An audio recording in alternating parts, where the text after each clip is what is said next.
عمران خان کی اگر کوئی لڑائی ہوئی نا، اور ہر گھر میں ہوتی ہے، میاں بیوی کے درمیان لڑائی بھی ہوتی ہے، آرگیومنٹ ہو جاتا ہے، سیریس بھی بات ہو جاتی ہے، کبھی وہ غصے میں یہ بھی کہہ دیتے ہیں کہ میں نہیں رہ سکتا تمہارے ساتھ، لیکن اگلے دن وہ ٹھیک ہو جاتے ہیں۔ عمران خان کی کوئی بڑی لڑائی ہوئی اگر ہوئی، کیونکہ سن رہے تھے بیٹھ کے کمپنی سرکار، انہوں نے فوراً اپنے صحافیوں کو خبر دی، اے گیا جی کام، یہ کام چڑھ گیا ہے، یہ بس گیا، ان کا گھاٹ ٹوٹنے والا ہے۔ اس نے فوراً خبر اپنانا، اور چڑیا نے مجھے کہا اس کی طلاق، اگلے دن ہو سکتا ہے وہ ٹھیک ہو گیا ہوں لڑائی کے بعد، ٹھیک ہے۔ یہ میں آپ کو ایک ایگزامپل دے رہا ہوں، صرف ہم یہاں بیٹھ کے تجزیہ کر رہے ہیں۔ یہ جو بکرے سرے دار چڑھنے والا ہے، پاکستان میں بہت سارے لوگ اس پہ بلیو کرتے ہیں، میں کسی کے بلیو کو نہ صحیح کہہ رہا ہوں نہ غلط، کہ آپ پہ اگر کوئی مشکلیں آئیں تو آپ کسی کی بکرے کی سری جو ہے وہ صدقہ کر دیں، فلان چیز آپ صدقہ کر دیں، اور اس کا کیا ہے کہ آپ رکھ دیں کھلی جگہ پہ، چھت پہ یا گراؤنڈ میں، لوگ کرتے ہیں اور وہ اینیملز آگے کھاتے ہیں، اور وہ اینیملز آپ کو دعائیں دیتے ہیں اس سے جو ہے۔ آپ سری کیوں کرتے ہیں یہ مجھے نہیں پتا، اس کی وجہ لاجک نہیں پتا کہ نارمل گوشت کیوں نہیں رکھتے، وہ بھی تو اینیمل کھا جائیں گے، لیکن جی سری رکھنی ہے کالے بکرے کی، لوگوں کے اپنے اپنے بلیفز ہیں۔ ہو سکتا ہے مجھے نہیں پتا، ہو سکتا ہے عمران خان کی اہلیہ نے کبھی یہ بھی کیا ہو کہ عمران خان کے جو مشکلات تھیں اس کا صدقہ دینے کے لیے کوئی سیڑھیاں دی ہوں، اور کہا ہو اپنے ملازم سے کہ جا کے یہ فلان گراؤنڈ میں رکھا ہو سکتا ہے۔ اگر یہ ہوا ہے تو اس کی بھی ریکارڈنگ ہوئی ہوگی، سیڑھیاں منگواتے ہوئے وہ بھی سنا ہوگا کمپنی نے، سیڑھیاں باہر بیچتے ہوئے بھی کمپنی نے سنا ہوگا، تو فوراً اپنی صحافی کو کہہ دیا، کیونکہ یہ لوگ جتنے اس طرف ہے نا، یہ سارے کمپنی کے لیے کام کرتے ہیں بنیادی طور پہ، یہ جو اینٹی اسٹیبلشمنٹ کا ایک نعرہ ہے، یہ ایکچولی سارے کمپنی کے لیے کام کرتے ہیں۔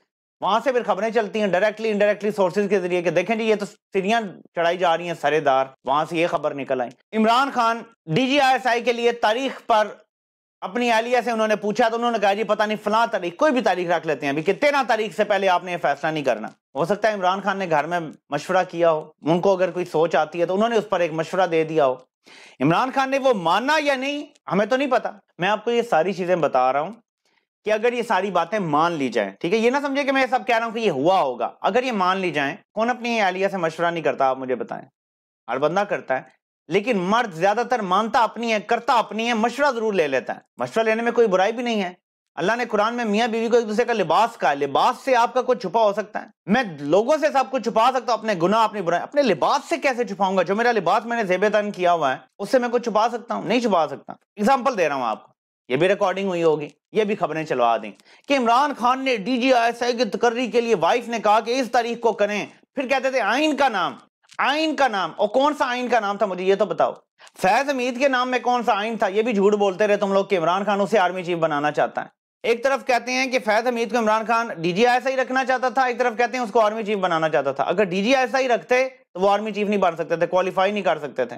کہ جو سنتے ہیں نا باتیں، کئی دفعہ آؤٹ آف کانٹیکسٹ باتیں سن لیتے ہیں۔ فار ایگزامپل، میں باہر گاڑی میں اپنی اہلیہ کے ساتھ کہیں گھوم پھر کے اور ہماری ایک کنورسیشن چل رہی ہے جس میں ہم نے کہا کہ یار فلاں بندہ جو ہے نا اس میں یہی عادتیں بڑی اچھی ہیں، وہ لوگوں کا بڑا خیال رکھتا ہے، بڑا ایماندار بندہ ہے، سچ بولتا ہے، غریبوں کی مدد کرتا ہے، بڑے صدقہ خیرات کرنے والا ہے، کبھی اس نے زکوٰۃ میں ڈنڈی نہیں ماری۔ اندر آئے ہم جیسے ہم کہیں یار لیکن مسٹر فلاں اور فلاں میں یہ ایک برائی ہے کہ وہ کسی کی پیٹھ پیچھے کوئی بات کر دیتے ہیں۔ ریکارڈنگ والا تو یہ سنے گا نا کہ وہ مسٹر فلان فلاں کے بارے میں کہہ رہے ہیں کہ وہ تو کسی کی پیٹھ کے پیچھے بات کرتا ہے، وہ ریکارڈنگ والے اسے سنا دیں گے، وہ جب سنے گا تو وہ اسے غصہ آ جائے گا کہ یہ میرے بارے میں کیا کہہ رہا ہے کہ میں غیبت کرتا ہوں۔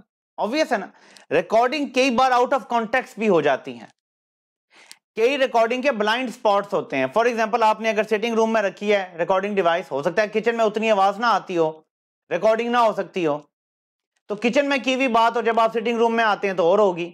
سیٹنگ روم میں کی ہوئی اگر بات ہے اور ریکارڈنگ ڈیوائس کچن میں پڑی ہے تو کچھ اور ہوگا۔ میں ایگزامپل آپ کو سارے سیناریوز بتا رہا ہوں، تو یہ لمبی بات ہوگی کہ اس لیے کمپنی کو کوئی مسئلہ ہے، انہوں نے آؤٹ آف کانٹیکسٹ کچھ باتیں کچھ ریکارڈنگ سنی ہیں اور وہ یہ چاہتے ہیں کہ عمران خان اپنی اہلیہ کو چھوڑ دیں۔ یہ میرا تجزیہ ہے اس کے اوپر۔ دوسرا، امریکہ کی غلامی، ظاہر ہے کمپنی کو یہ پتا ہے کہ امریکہ کے بغیر ہم آگے نہیں بڑھ سکتے، اور ایک فیصلہ ہوا تھا، وہاں کچھ بڑے لوگ بیٹھے تھے کہ اب ہم نے امریکی بلاک میں جانا ہے۔ کمپنی چاہتی ہے کہ عمران خان امریکی بلاک کو تسلیم کر لیں، اس کے بعد پھر پیسے ہوں جو بھی ہو سب کو، اور چائنا سے ہم تھوڑا دور ہو جائیں، جو منصوبے لگ گئے وہ لگ گیا، سی پیک میں فردر کمپنی کو کچھ نظر نہیں آتا اور مستقبل وہ اپنا امریکہ کے ساتھ دیکھتے ہیں۔ عمران خان جو کہتے ہیں قانون کی بالادستی اور طاقتور کو قانون کھلانا، کمپنی کا یہ کہنا ہے، ان کا یہ استدلال ہے کہ جو چیز پہ ہمارا کنٹرول ہے وہ ہمارا ہی رہے گا، آپ کہیں بھی دخل اندازی نہیں کریں گے، یعنی غیر آئینی کنٹرول رکھنا چاہتے ہیں وہ۔ یہ بڑا ان کے لیے زندگی اور موت کا مسئلہ ہے، اپنی بادشاہت قائم رکھنا چاہتے ہیں۔ کرپشن کے بیانیے کو نہیں چھیڑنا، کیونکہ بریگیڈیئر اجاز شاہ صاحب کا جملہ کئی لوگ کوٹ کر چکے ہیں، جنہوں نے سنا تھا، مجھے ان کا نام بھول گیا، انہوں نے کہا کہ جس قسم کا احتساب عمران خان کرنا چاہتا ہے نا، یہ ہم بھی نہیں بچیں گے، ہم سے مراد ان کی تھی کہ کمپنی نہیں بچے گی. اس کے اندر لوگ ابھی جو ریٹائر ہوا ہے وہ تو اس نے جاوید چودھری کو کہا تھا کہ میں فورینسک آڈٹ کروا کے اپنے سارے اثاثے رکھوں گا. کدھر ہیں وہ سارے اثاثے؟ کوئی پتہ نہیں ہے کسی کو, ابھی تک کوئی فورینسک رپورٹ نہیں آئی. آپ نے تو بتانا ہے کہ آپ نے کمائے کہاں سے. بارہ تو کرپشن کا بیانیہ تو وہ اس لیے چھڑوانا چاہتے ہیں.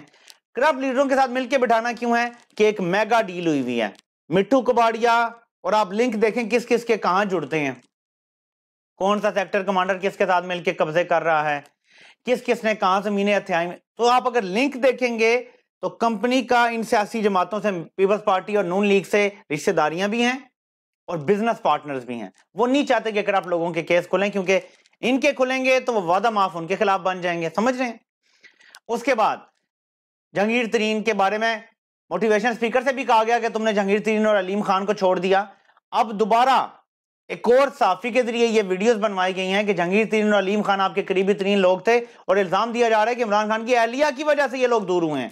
انہوں نے مشورے دیے کہ یہ لوگ آپ کے لیے اچھے نہیں ہیں. تو ان کی بھی واپسی کی وہ چاہتے ہیں کہ دوبارہ تحریک انصاف پہ ہو, کیونکہ کمپنی کا پلان یہ ہے, زندگی موت اللہ کے ہاتھ میں ہے, اور کمپنی تو عمران خان کی جان کے ویسے ہی در پہ ہے, کہ عمران خان نہیں ہوتا تو پارٹی ہائی جیک اگر ہو, کوئی قبضہ کرے تو وہ ان کا کوئی زیادہ قریبی بندہ ہو. یہ نہیں کہ کوئی ایسا نظریاتی بندہ عمران خان نومینیٹ کر جائے, کیونکہ اگر عمران خان نومینیٹ کر جاتے ہیں تو عوام تو اس کے پیچھے کھڑی ہوگی نا. پارٹی کے اندر جتنی مرضی گروپنگ ہو, عوام کس کے پیچھے کھڑی ہوگی؟ کمپنی اپنے بندے دوبارہ انسٹال کروانا چاہتی ہیں. ابھی کتنے اندر ہیں یہ ہمیں نہیں پتا, لیکن ابھی بھی ہیں پارٹی میں بندے. طاقتور لوگوں سے ٹیکس, تو ٹیکس نہیں چاہتی کمپنی کے طاقتور لوگوں کو ٹیکس نیٹ میں لایا جائے. جو بڑے بڑے ہاؤسنگ سوسائٹیز ہیں, یہ بلڈرز ہیں, کوئی ٹیکس نہ لیا جائے ان سے کسی قسم کا. کیا آپ عوام کو نچوڑیں, عوام کو چوسیں, پیٹرولیم لیوی اس پہ لگائیں, سیلز ٹیکس لگائیں, سب کچھ, لیکن طاقتور لوگوں سے ڈائریکٹ ٹیکس نہ لیں. اور دوبارہ سے پنجاب پہ کسی طریقے سے کمپنی اپنا بندہ رکھوانا چاہتی ہے. یہ 10 چیزیں, اور آپ کو پتا ہے کہ پنجاب میں ہی قبضے ہوتے ہیں, پنجاب میں ہی سارا کاروبار ہوتا ہے, پنجاب میں ہی کھانچے مارے جاتے ہیں. اس کے پیچھے یہ ریزن ہے. اگلی ویڈیو میں آپ سے مزید ڈسکشن ہوتی ہے, آپ سے انشاءاللہ پھر ملاقات ہوتی ہے. اللہ پاک آپ سب کا حامی و ناصر ہو. آپ سب کے سننے کا بہت بہت شکریہ.